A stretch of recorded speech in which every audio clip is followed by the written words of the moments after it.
Nagluluksa ngayon ang buong local entertainment industry dahil sa nakakagulat na balitang pumanaw na ang multi-awarded veteran actress na si Jacqueline Jose. Ayon sa ulat, binawian ng buhay si Jacqueline o Mary Jane Santa Anagak sa kanyang tahanan sa Quezon City noong March 3, 2024. Pumanaw si Jacqueline sa edad na 60, kinumpirma ng kanyang talent management agency na PPL Entertainment.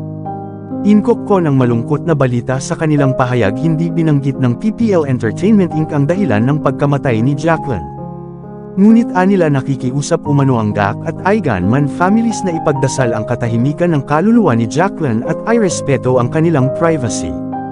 Habang nagluluksa sa pagpanaw ng kanilang mahal sa buhay, nakasaad sa kanilang Facebook post nitong Lunes. Nang hating gabi March 4, it saddens us to inform everyone of the untimely passing of Miss Jacqueline Jose. Real name Mary Jane Gac. More details will be shared as soon as they are available. The GAC and Aiganman families are requesting for everyone to please pray for the eternal repose of Miss Jacqueline Jose and for them to be allowed the respect and privacy to mourn her passing and navigate these difficult times. Samantala, ayon sa ilang lumabas na balita, natagpuan ng walang buhay sa kanyang tahanan sa Quezon City si Jacqueline.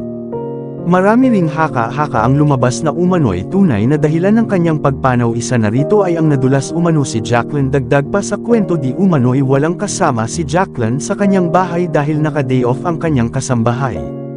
Sa ngayon, hinihintay pa rin ng lahat ang pahayag ng kanyang pamilya. Samantala, naiwan ni Jacqueline ang kanyang mga anak na sina Andy, Aiganman at Gwen Gac. Si Andy ay anak ng aktres sa namayapa na ring aktor na si Mark Hill. Si Gwen naman ay anak niya sa miyembro ng bandang The Don na si Kenneth Ilagan. Samantala, malaking kawalan ng pagkawala ni Jacqueline sa mundo ng pag-arte, lingid sa kaalaman ng marami. Si Jacqueline ang kauna-unahang Pilipinong nanalo bilang Best Actress sa Cannes Film Festival ng France. Noong 2016, nagwagi siya para sa kanyang pagganap sa pelikulang Marusa. Nagsimula ang acting career ni Jacqueline noong 1984, nang ipakilala siya bilang isa sa mga bida ng Chicas ng Baby Pascual Films and Associates. Launching movie nila ito ng mga kapwa baguhang aktres na sina Lovely Rivero, Tanya Gomez, Rachel Ann Wolf at Carla Colua. Mula noon, hindi na huminto si Jacqueline sa pag-arte. Si Jacqueline din ay kasalukuyang nasa primetime teleserye Sap Agganap bilang isang jail chief B. Jen. Si Dolores Espinas ay isang antagonist ng Batang Quiapo Season 2 ng FPJ.